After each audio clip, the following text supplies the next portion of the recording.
ಲಾಭದ ಬಳಕೆ ವಿಚಾರಕ್ಕೆ ಸಂಬಂಧಪಟ್ಟಂತೆ ಇವತ್ತು ಬಿಕೆ ಹರಿಪ್ರಸಾದ್ ಅವರು ಸುದ್ದಿಗೋಷ್ಠಿಯನ್ನ ನಡೆಸುವುದರ ಮುಖಾಂತರ ಕೇಂದ್ರ ಗೃಹ ಸಚಿವ ಅಮಿತ್ ಶಾ ಹಾಗೆ ಸಿಟಿ ರವಿ ಅವರ ವಿರುದ್ಧ ವಾಗ್ದಾಳಿಯನ್ನು ನಡೆಸಿದ್ದಾರೆ.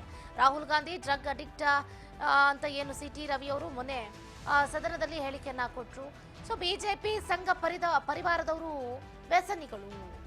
ವ್ಯಸನಿಗಳಷ್ಟೇ ಅಲ್ಲ, ವಿಕೃತರು ಕೂಡ ಹೌದು. ಇದು ಬಿಕೆ ಹರಿಪ್ರಸಾದ್ ಅವರು ಕೊಟ್ಟಿರುವಂತಹ ಹೇಳಿಕೆ. ರಾಹುಲ್ ಗಾಂಧಿ ಬಗ್ಗೆ ಹೇಳಿಕೆ ನೀಡಿದ್ದು ಎಷ್ಟರ ಮಟ್ಟಿಗೆ ಸರಿ ಇದೆ? ಡ್ರಗ್ ಅಡಿಕ್ಟ್ ಹಾಗಾದ್ರೆ ರಾಹುಲ್ ಗಾಂಧಿ, ನೀವೇನು ಹಾಗಾದ್ರೆ? ಬಿಜೆಪಿ ನಾಯಕರ ವಿರುದ್ಧ ಬಿಕೆ ಹರಿಪ್ರಸಾದ್ ಅವರು ಈ ರೀತಿ ವಾಗ್ದಾಳಿಯನ್ನ ನಡೆಸಿದ್ದಾರೆ. ಅಷ್ಟೇ ಅಲ್ಲದೆ ಕೇಂದ್ರ ಗೃಹ ಸಚಿವ ಅಮಿತ್ ಶಾ ಅವರಿಗೂ ಕೂಡ ಚಾಟಿಯನ್ನ ಬೀಸಿದ್ದಾರೆ. ಇದೇ ಸಂದರ್ಭದಲ್ಲಿ ಬಿಕೆ ಮೊನ್ನೆ ಸದನದಲ್ಲಿ ಆರಂಭ ಆದಂತಹ ಗಲಾಟೆ ಎಲ್ಲಿಗೆ ಬಂದು ಮುಟ್ತು ಅನ್ನೋದು ಎಲ್ರಿಗೂ ಕೂಡ ಗೊತ್ತಿರುವಂತಹ ವಿಷಯ. ಸಿಟಿ ರವಿ ಅವರು ಡ್ರಗ್ ಅಡಿಕ್ಟ್ ಅಂತಾರೆ ರಾಹುಲ್ ಗಾಂಧಿ ಅವರಿಗೆ. ಅದಾದ ನಂತರ ಲಕ್ಷ್ಮಿ ಹೆಬ್ಬಾಳ್ಕರ್ ಅವರು ಸಿಟಿ ರವಿ ಅವರಿಗೆ ಕೊಲೆಗಡಕ ಅಂತಾರೆ.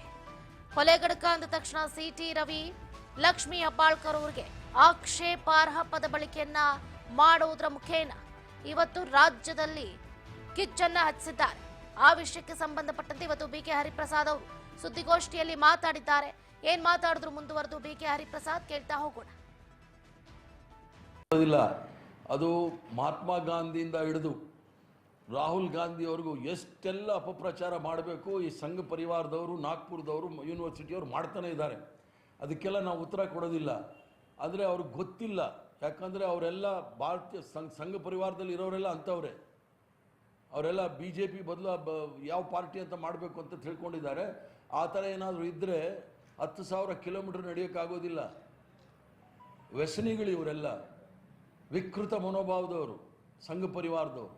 ಆದ್ದರಿಂದ ಇವ್ರಿಗೆ ನೆಹರು ಮೇಲೆ, ಗಾಂಧಿ ಮೇಲೆ, ಇಂದಿರಾ ಗಾಂಧಿ ಮೇಲೆ, ರಾಜೀವ್ ಗಾಂಧಿ ಮೇಲೆ, ಸೋನಿಯಾ ಗಾಂಧಿ ಮೇಲೆ, ರಾಹುಲ್ ಗಾಂಧಿ ಮೇಲೆ, ಈಗ ಅಂಬೇಡ್ಕರ್ ಅವ್ರನ್ನ ಇಟ್ಕೊಂಡ್ಬಿಟ್ಟಿದ್ದಾರೆ. ಯಾಕಂತ ಹೇಳಿದ್ರೆ ಅಂಬೇಡ್ಕರ್ ಅವರ ವಾದವನ್ನು ನಾವು ಏನು ಪ್ರತಿಪಾದನೆ ಮಾಡ್ತಾ ಇದ್ದೀವಿ, ಈಗ ಅದರ ವಿರುದ್ಧವಾಗಿ ಈಗ ಅಂಬೇಡ್ಕರ್ ಅವ್ರನ್ನೂ ಸಹ ಮಾಡಲಿಕ್ಕೆ ಪ್ರಯತ್ನ ಮಾಡ್ತಾ ಇದ್ದಾರೆ. ಇದು ಭಾಳ ಕ್ಯಾಲ್ಕುಲೇಟಿವ್ ಸ್ಟೇಟ್ಮೆಂಟ್, ಅಂದರೆ ಭಾಳ ಯೋಚನೆ ಮಾಡಿ ಲೆಕ್ಕಾಚಾರ ಹಾಕಿ ಮಾಡಿರ್ತಕ್ಕಂಥ ಸ್ಟೇಟ್ಮೆಂಟು. ಇದು ಬಾಯಿ ತಪ್ಪು ಹೇಳಿರ್ತಕ್ಕಂಥದ್ದಲ್ಲ ಅಮಿತ್ ಶಾ ಅವರು ಅಂತ ಹೇಳಲಿಕ್ಕೆ ಇಚ್ಛೆಪಡೋದಿಲ್ಲ. ಅದು ಮಹಾತ್ಮ ಗಾಂಧಿಯಿಂದ ಹಿಡಿದು ಗೃಹ ಮಂತ್ರಿಗಳು ಚರ್ಚೆಯ ಸಮಯದಲ್ಲಿ ಬಾಬಾ ಸಾಹೇಬ್ ಭೀಮರಾವ್ ಅಂಬೇಡ್ಕರ್ ಅವರನ್ನ ಒಂದು ರೀತಿಯಲ್ಲಿ ಅಪಮಾನ ಮಾಡಿರ್ತಕ್ಕಂಥದ್ದು ನಾವೆಲ್ಲರೂ ಸಹ ನೋಡಿರ್ತಕ್ಕಂಥದ್ದು.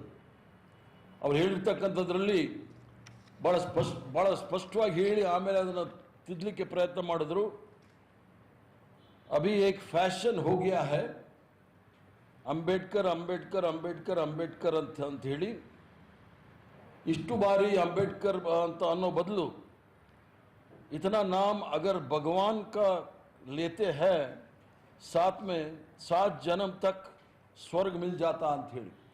ಅಂದರೆ ಇಷ್ಟೊಂದು ಬಾರಿ ಅಂಬೇಡ್ಕರ್ ಅಂಬೇಡ್ಕರ್ ಅನ್ನೋ ಬದಲು ದೇವರ ಹೆಸರು ಹೇಳಿದರೆ ನಿಮಗೆ 4 ಜನ್ಮದಲ್ಲೂ ಸಹ ಸ್ವರ್ಗ ಸಿಗ್ತಾ ಇತ್ತು ಅಂತ ಹೇಳಿ ಒಂದು ರೀತಿಯ ವ್ಯಂಗ್ಯ ಮಾಡಿ ಸಂವಿಧಾನ. ಒಟ್ಟಾರೆಯಾಗಿ ರಾಹುಲ್ ಗಾಂಧಿ ಡ್ರಗ್ ಅಡಿಕ್ಟ್ ಅನ್ನುವಂತಹ ವಿಚಾರಕ್ಕೆ ಸಂಬಂಧಪಟ್ಟಂತೆ ಇವತ್ತು ಬಿಕೆ ಹರಿಪ್ರಸಾದ್ ಅವರು ಸುದ್ದಿಗೋಷ್ಠಿಯನ್ನು ನಡೆಸುವುದರ ಮುಖಾಂತರ ಬಿಜೆಪಿ ನಾಯಕರು ಹಾಗೆ ಸಿಟಿ ರವಿ ಕೇಂದ್ರ ಗೃಹ ಸಚಿವರಾಗಿರುವಂತಹ ಅಮಿತ್ ಶಾ ಅವರ ವಿರುದ್ಧವೂ ಕೂಡ ವಾಗ್ದಾಳಿಯನ್ನು ನಡೆಸಿರುವಂತದ್ದು.